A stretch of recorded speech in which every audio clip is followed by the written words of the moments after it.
Good morning, everyone. Welcome to Life Sciences Grade 11. My name is Duduzile Kubeka. I am your Grade 11 Life Sciences teacher. So today we are finally wrapping up. Today is the very last day we are discussing gaseous exchange. Ne? So the core focus will be how the gases are transported around the body. So to wrap up from last week and the previous weeks, I think, we learned about the different phases we learned about cellular respiration, gaseous exchange, breathing. We understood the difference between inhalation and exhalation, how oxygen and carbon dioxide are exchanged in the body, where how they get in from the inhaled air, the entire process up until you exhale the air.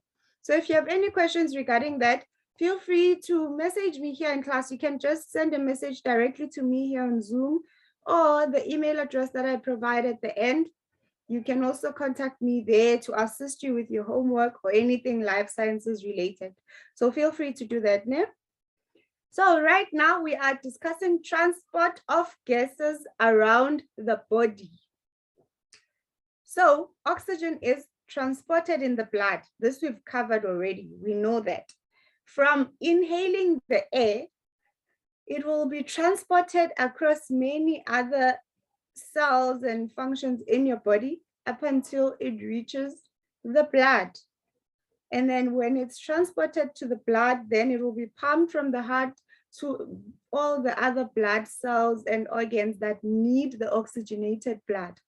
So what we do know is that oxygen is transported in the blood, but it doesn't just start off being in the blood. Remember, you inhale the air, it passes through your nasal cavity, down the pharynx, and then down your trachea over there, and then it moves in through your bronchi, then bronchioles, then alveoles. Then in the alveoles, that's where the exchange occurs, whereby the oxygen now moves into the blood through diffusion. And then of the total, 98% is in the form of oxyhemoglobin, which is found in red blood cells. So if there's one thing you can note about red blood cells is they transport the oxygenated blood, right? So they transport the oxygen in your body. So it's in the form of what? Oxyhemoglobin. That's the structure or compound you find it in. And then oxygen is also dissolved in the blood plasma. So once it gets into your blood, it is transported and even to your blood plasma. And then these are for those who do chemistry, this might be familiar for you. You've got the hemoglobin here, which is written as HB, plus oxygen, which will result in what we call oxyhemoglobin. Oxy coming from the word oxygen and hemoglobin, which is that molecule. So oxygen attaches to this molecule, HB, and then they move together as one unit called oxyhemoglobin. So for those who do chemistry, you understand here that you are balancing the equation. Hence, it's written like this at the end. And then we've got what else? Carbon dioxide is transported. So this is the form of oxygen. Okay, let me use a pen. For oxygen, this is the form in which it is transported across the blood, right? And then for carbon dioxide is transported in the blood in 3 ways. So that's how it differs from oxygen. With oxygen, we've just noted the one way, which is hemoglobin, and the oxygen attaches to that, and then you have oxyhemoglobin. But for carbon dioxide, there are 3 ways which you must note and remember. Carbon dioxide can be transported as bicarbonate ions, meaning 70% of carbon dioxide is transported in that. So there's carbon dioxide in this equation whereby you get the carbon dioxide being transported as bicarbonate ions. How the equation occurs is you have your carbon dioxide, you have water. And then from the carbon dioxide plus water will result in this product, which are the hydrogen ions, and this what? They form together to make bicarbonate ions. There. So this is the result from carbon dioxide and water.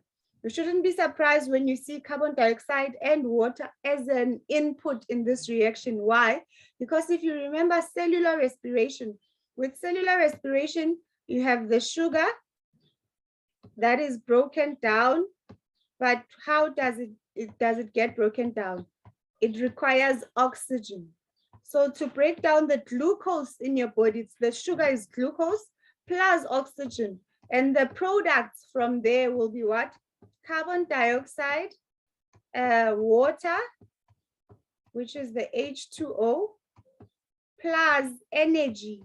That energy is in the form of ATP.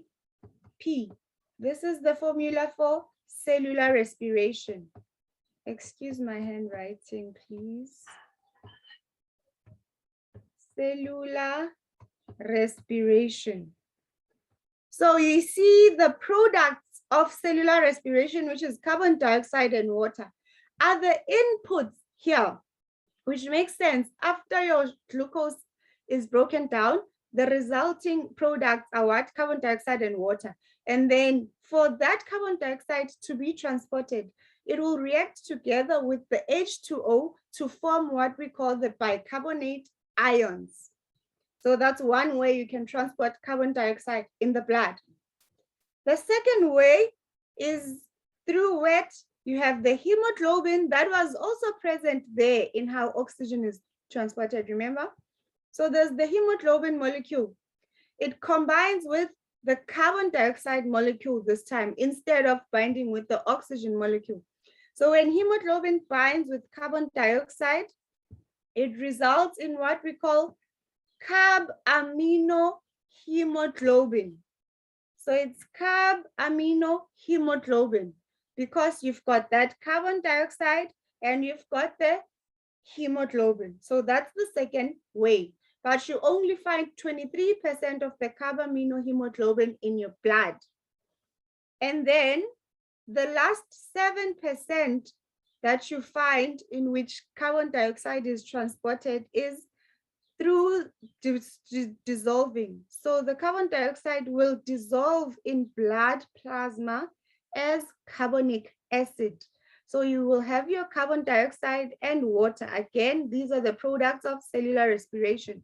Carbon dioxide plus water, which will result in carbonic acid. So those are the three ways which you need to understand. So it can dissolve in the blood plasma, or it can bind with other compounds and then or react with other compounds to form the other products. So that is how the differences between how oxygen and how carbon dioxide are transported in the blood. So now that we've learned about the blood and how that transportation occurs, we need to understand how gaseous exchange in tissues occurs. So due to the respiration, the cells, they continuously need oxygen and they release carbon dioxide. There's not a moment where you're not breathing, right? Right now you are breathing. Even when you're sleeping, you are breathing. Even when you are not aware that you are breathing, it's not a conscious decision that you make that you want to breathe. It's just a natural reaction in your body. It's a natural mechanism in your body. You just breathe. So you inhale oxygen, you exhale carbon dioxide. So it's happening continuously. That's a process that occurs nonstop from the very day you were born up until the day you die. That's how it will be happening. So because respiration is such a continuous process, you constantly need oxygen in your body and you need to release carbon dioxide at all times. In this case, then, blood transports this oxygen to the body tissues where it is used during an anaerobic respiration. So if you remember when we said when the oxygen gets into the alveoli, it will now be diffused from a high concentration of oxygen in the alveoli to the blood, right? It passes through the blood capillaries, which is a lower concentration. And then it will be transported to the heart.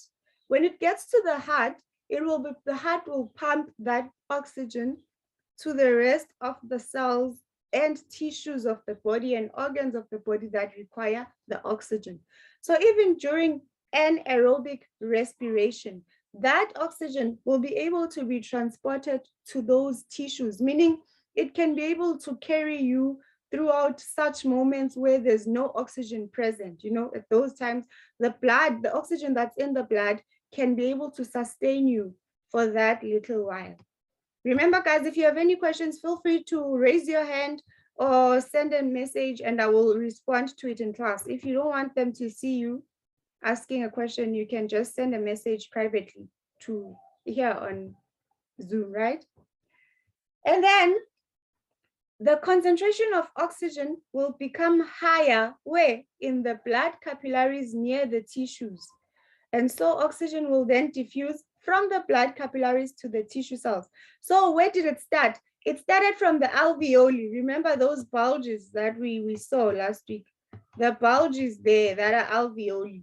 The alveoli, then the blood, the oxygen from the alveoli moves to the, so it moves from the alveoli to the blood capillaries.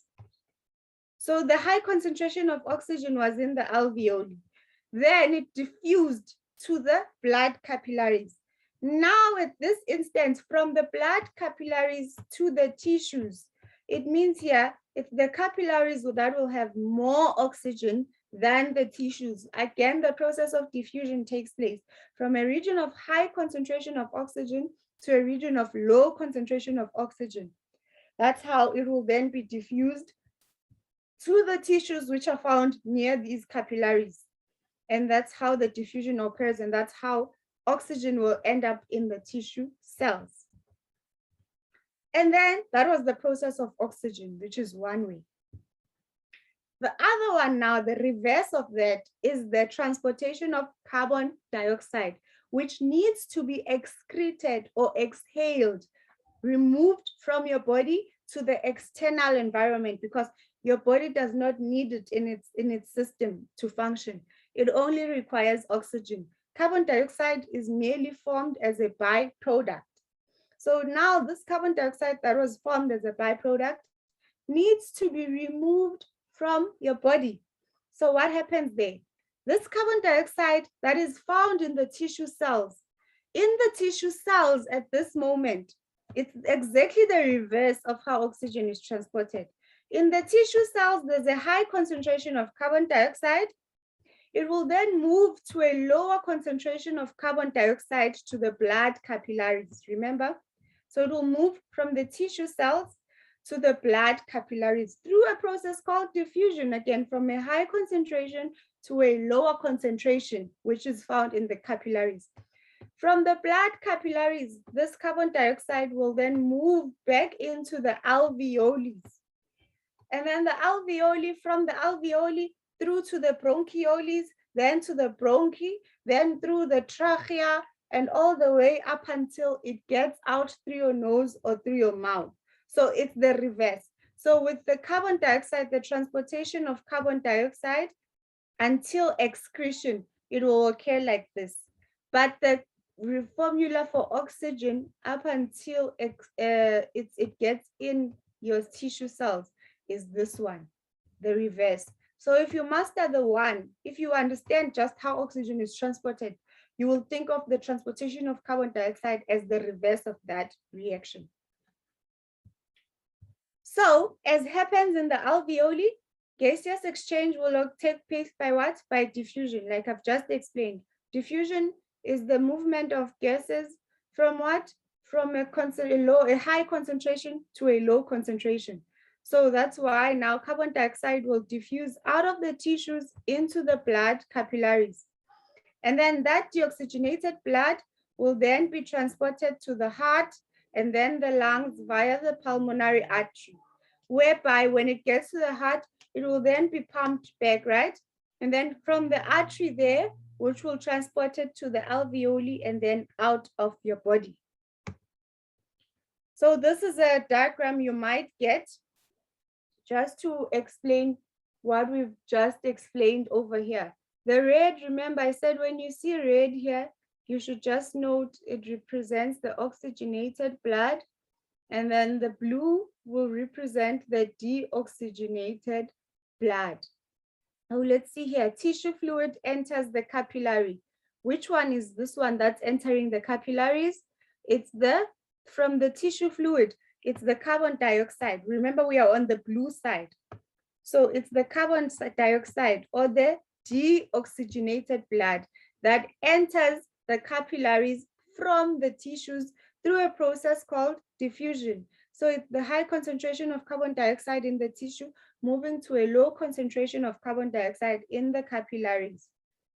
And then the transportation occurs over there, right? So it's moving from the tissues, the various tissues of the body, to the capillaries. And then on the other end, you've got the tissue fluid there. This is the oxygenated blood, right? So it's moving from the capillaries to the tissue fluid. What? The oxygenated blood moves from the capillaries to the tissue fluid, and then it's also transported to the other parts of the body. Now, a quick exercise before I continue with the topic, just to wrap up and see if we are still together, just to wrap up the questions with the topic we've covered, even last week, ne? So this table below, the table here shows the composition of what? Of inspired air versus expired air. So this just means this is the air you inhaled. This is the air you inhaled. This is the air you exhaled. So this table shows you that. We need to analyze this data and answer the questions.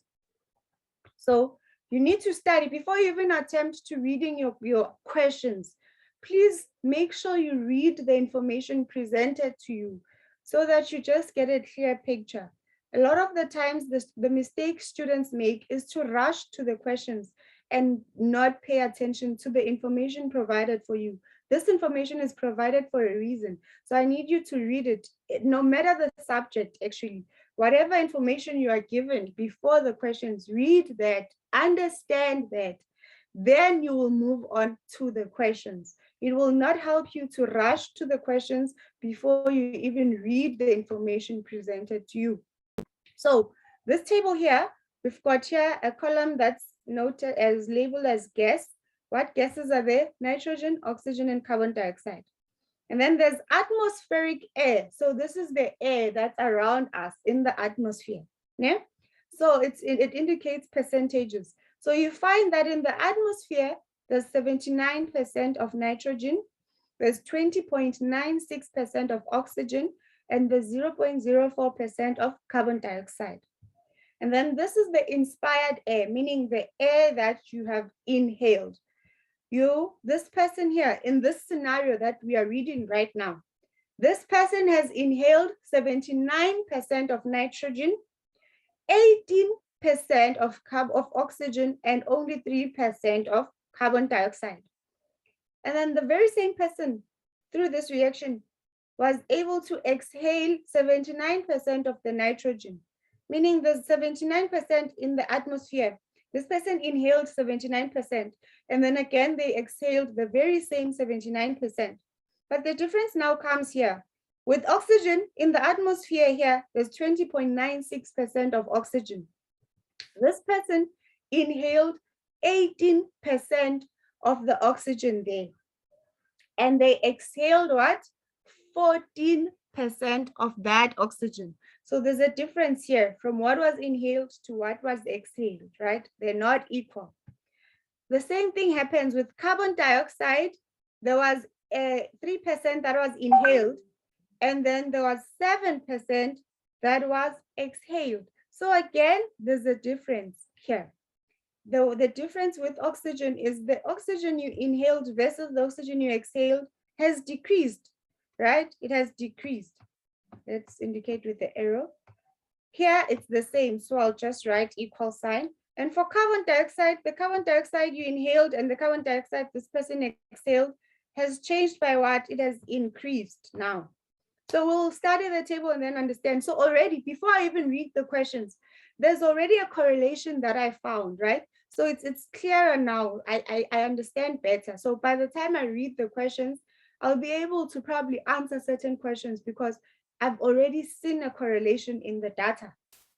So question 1, feel free to answer, type in the chat box, raise your hand, anything you want, Henry. Name one common gas which is not in the table, which is likely to be more concentrated in exhaled air than inhaled air. What gas can you think of? That's not in the table here. So it's not nitrogen, it's not oxygen, and it's not carbon dioxide. That you think is more likely to be found concentrated in the air that you breathe out compared to the air that you breathe in. Just a hint, I'll remind you of the formula of cellular respiration, maybe. What's the byproduct there that you get? Or let me go back to, should I go back to that one I just showed you here? What gas do you see there that is a product here? This one, right? It's not, this is the hydrogen one. So that's the one that you are more likely to find in exhaled air than in inhaled air. Why? Because as a product of the carbon, of what's cellular respiration, there's water, H2O, that is produced. And there are other carbonic ions. Have you seen those other ions, bicarbonate ions, that contain this hydrogen gas?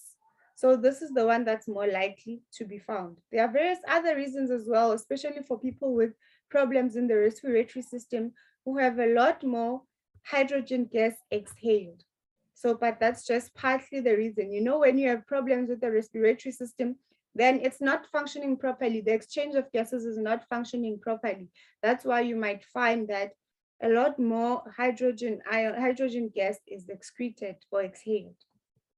And then number 2, explain why there is no difference in the volume of nitrogen in inhaled and exhaled air. Does anyone want to attempt answering that one? You can unmute yourself if you want to.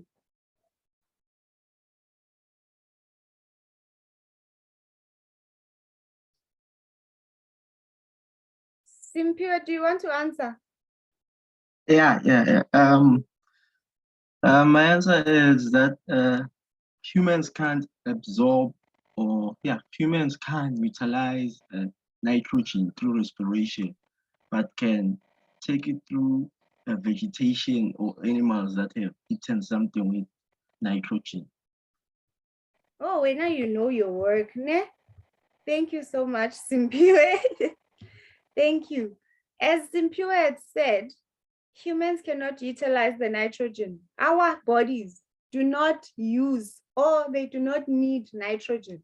So that's why the nitrogen will be inhaled and it will also be exhaled in the very same quantities or concentrations because our bodies have no need for it. Exactly as Simpure has put it, if it was a plant cell, you'd see a difference in the concentration because plants do require nitrogen, especially the legumes plants, you know, they will require the nitrogen more. We as human beings do not need it at all. That is why the same amount you inhale will be the exact amount that you exhale. So thank you, Simpure. And then number 3, explain the decrease in oxygen in expired air. Why, when this person here inhaled 18% of oxygen, but exhaled only 14%, why do you think is the reason? What do you think is the reason for that? I'm waiting on you again. Who wants to try this one? You know what I encourage? If you're not even sure of your answer, say it now in class. This is the time to say all the wrong things that you think so that we can correct each other. It's way better here. This is a safe place. You just say whatever you think is the correct answer and we help you answer it better. So whatever you think, if this was a test and you had to write down, what would you write down?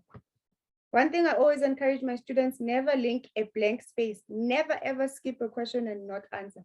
Just try your best answer. You might even pick up a mark or two from that. Ne?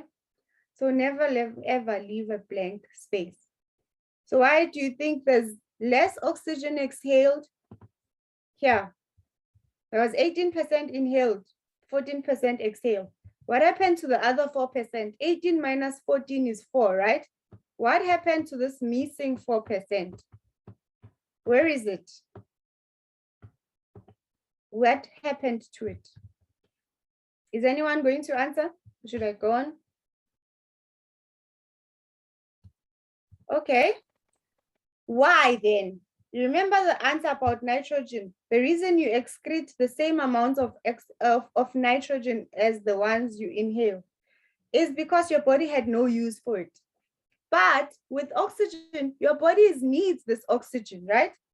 Why? One of the reactions where oxygen is needed is in cellular respiration. You need the oxygen to break down this glucose molecule, and then it will form other products. That's just one example of where oxygen is needed. In other cases, the oxygen is needed in the other cells of your body. Remember that oxygen is needed there in other cells of your body to keep your body functioning optimally. So oxygen is needed by the body. So what exactly happens? It will diffuse from a high concentration in inhaled air. The inhaled air has high concentration of oxygen. To what? To a lower concentration in the blood. And then from there, it will be used for cellular respiration in the cells. So your body needs the oxygen. Just to sum it up in short, your body needs the oxygen. So the oxygen, the 4% that's missing, was used by your body. For cellular respiration in the other cells, it was used there. Hence, you now have less amount of oxygen that you exhale. And then question number 3, explain the increase in carbon dioxide in expired air. So this is the reverse of this. Remember cellular respiration. Please understand that reaction. I will always repeat it. The formula for cellular respiration is glucose plus oxygen. And your product will be carbon dioxide, water, and energy. This energy is in the form of ATP. So by looking at that reaction, the product from cellular respiration is carbon dioxide. So you took in, this person breathed in 3% of carbon dioxide. This other 4% will come from the oxygen, the carbon dioxide that was produced as a byproduct of cellular respiration, which will then increase the amount of carbon dioxide that you excrete. Remember, like I just explained, this here, the answer just sums up what I've just said to you. Carbon dioxide is produced as a waste product by the body from the process of cellular respiration, right? Carbon dioxide is produced as a waste product. So when the air is exhaled, the carbon dioxide will then move from a high concentration of carbon dioxide in the blood to a lower concentration of carbon dioxide in the air, and then it will be released. Remember that reverse reaction whereby it's now from the tissues to the blood capillaries, it's pumped by the heart, and then to the alveoli, and then the reverse direction until you excrete it through your mouth or through your nose. So that's exactly what happens. It's a byproduct of cellular respiration, which will then be transported from a high concentration to a low concentration until it's exhaled from your body. That is the short and simple explanation. Then question number 5, calculate the difference between the inspired air and the expired air with regard to the A with regard to oxygen concentration. So with mathematics, for those who understand algebra, difference, when they say calculate the difference, keyword in algebraic equations, remember, keyword here is difference, meaning you need to subtract. Whenever you see that, calculate the difference, you subtract. If the question had said calculate the sum, you would add, right? So they're asking for the difference between the inspired air and the expired air. So what will you do here? You will be subtracting.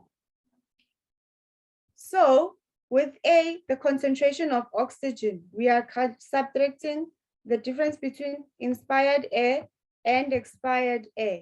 So from the expired air, how you would do the calculation would be expired air minus inspired air. So for oxygen, it's 14 minus 18%, right? 14% minus 18%, your answer will be a negative 4%. Negative 4%. This negative is a sign. It indicates to you that there was a decrease. So there was a decrease of 4%. That's how you do it. Just by doing this, you will get the 2-mark allocation that you see here. So I would advise you first write the equation like this to show your calculations, 14% minus 18%. So you could even label that this is expired air minus inspired air. 14% minus 18% will be negative 4%. So that's the difference. The oxygen concentration has decreased by 4%. And then for carbon dioxide, it will be the expired air minus inspired air. So it will be 7% minus 3%. 7% minus 3% will be 4%, a positive 4%. So positive 4% here indicates that there was an increase of carbon dioxide by 4%. It increased by 4%. So that's all you need to do. And then again, you will get your full 2 marks. What you need to pay attention to at all times, remember, just to sum up what I've said, you read the question, read it to understand. Read the information provided to you before you even attempt answering. And then from there, you must look at the mark allocation. It will guide you all the time. Like number 1, question 1 here, they said name one common gas. And the mark allocation, there is 1 mark. So you just need to name, even the keyword name. What's your name? If you're asked your name, you'll just tell them, my name is Duduzile, or my name is Lisejo, my name is Ramona. You know, you name it, just your name, you name 1 common gas, that's it, hydrogen. And then with the others, you explain the 2 marks, the 2 marks. With the calculations here, you show them, and then you even calculate them, then you explain here, there's an increase of 4%, decrease of 4%. You get your full marks. Oftentimes, students don't get the full marks for a question because you would know the answer. Like for these 2 that I've just done, you probably knew the answer, but you probably didn't answer all the steps that are required. So you knew the answer. Others would just write 4% here. A, they would just write 4%. B, they would just write 4%. But what exactly happened with that 4%? Did it decrease? Did it increase? What's happening with it? So be sure to answer the question. If I were to ask you when we're talking casually, you'd probably tell me, no, it decreased by 4%. But in your paper, you don't indicate that. So please pay attention to those small mistakes that we often make. Né? It's just those small mistakes that we often make, which will cost you a lot of marks. Pay attention to those and you'll do very, very well. Okay, now before we almost time up, I'll do for the last 5 minutes. Breathing center in the brain. Né? The breathing center of the brain is located where? You imagine you're breathing in and out. Né? That breathing, the center which controls that system is found where? In the medulla oblongata region. So that breathing center controls 2 things. What does it control? What are those 2 things that are controlled in the breathing center? The rate. Rate meaning how fast or how slow. It's or how slow you breathe. So that center controls the rate of your breathing and the depth of your breathing. Depth means the volume of air that you take in of breathing. So the amount of air that you can take in, the amount of air that you take out. These are controlled in the breathing center, which is located in the medulla oblongata. So if you're asked about 2 things that are controlled by the breathing center, you will state it's the rate and the depth of your breathing. Rate meaning how fast or how slow you breathe, and the depth indicates to the volume of air you can take in when you're breathing. And then homeostatic control of breathing. Homeostasis is you'll learn more about this in grade 12, but You also cover bits and pieces of it in grade 11. Homeostasis covers what we call it keeps it's a terminology or a term that describes keeping a constant optimum state within organisms. So when we say your body is in homeostasis, it means it's balanced. It's another word for balance. It needs to keep things at the balance, at exactly where they should be. Your homeostasis is found in homeostatic control is there in various other systems in your body. There's homeostatic control of your body temperature. There's homeostatic control of breathing. There's homeostatic control of various other things in your body, a lot of them, to make sure that all your systems function optimally. So you function at your optimal best. Ne? So that's homeostasis, it's balance, maintaining balance in your body, keeping a constant optimum state within organisms. So in breathing, this will be done by what? This will be done via special cells, which are called the chemoreceptors.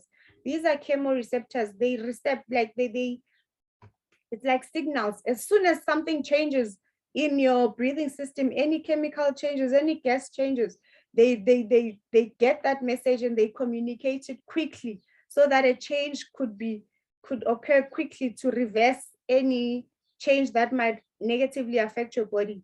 It's always trying to make sure your body is kept at constant balance at all times. It needs to be at constant balance. You breathe in and out all the time. So it means at all times, this breathing center is busy. It's trying to maintain homeostasis. So these special cells, which are called receptors, are found in the brain, aorta, and carotid arteries. They are sensitive to any changes of the carbon dioxide and pH levels of the blood. So if there's any change in carbon dioxide or pH levels of the blood, it will detect that. pH levels refers to the acidity, right, of the blood there. It can be acidic or alkaline or just neutral. So it reacts to any change that may occur there. And then if carbon dioxide levels increase, so let's say you are exercising, you are running, you were gymming in the morning and you took a jog around your neighborhood, then your carbon dioxide levels increase. And then the carbonic acid, remember the 3 ways which carbon dioxide is transported in your body? If the carbonic acid changes the pH of the blood, carbonic acid will make your pH levels more acidic, right? It changes the pH of the blood. Then the nerve messages will be sent to the respiratory center where?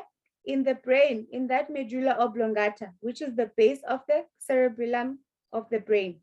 So the message will be sent there. And then immediately when it's sent there, the medulla oblongata will quickly pick up that the carbon dioxide in the body is now too high. And then what will it do? It will send impulses. Note this, it sends impulses to the diaphragm and the intercostal muscles. Then these muscles will contract to stimulate inhalation and exhalation. So if there's too much carbon dioxide in your body, the body will need to make sure that it releases this excess carbon dioxide from your body and takes in more oxygen in your body. So your breathing rate might increase even here. Remember when you've run too hard and you are now tired, you breathe harder, right? Your breathing rate increases and your depth also increases because your body is trying to take in as much oxygen as possible and release as much carbon dioxide as possible. So here the heart will beat faster. There'll be an increase in inhalation of oxygen and exhalation of carbon dioxide. This process will continue up until the pH of the blood returns to normal and up until even the gases in your blood return to normal, where there's now normal levels of oxygen and normal levels of carbon dioxide. So that's what will continuously happen in your body. Okay, we ran out of time, so I can't ask you these questions anymore. I think I'll submit a worksheet and maybe we'll start with this question next week. Are you familiar with Kahoots? Next week I want us to play. I'll actually transport these questions to Kahoots, and then first thing in the class next week we'll play, just to test your knowledge and understanding of the work. But anyway, for the last 3 minutes, I just wanted to ask you, are you aware that a lot of university applications are closing end of September? Are you aware? And I'm also asking to encourage you to apply now.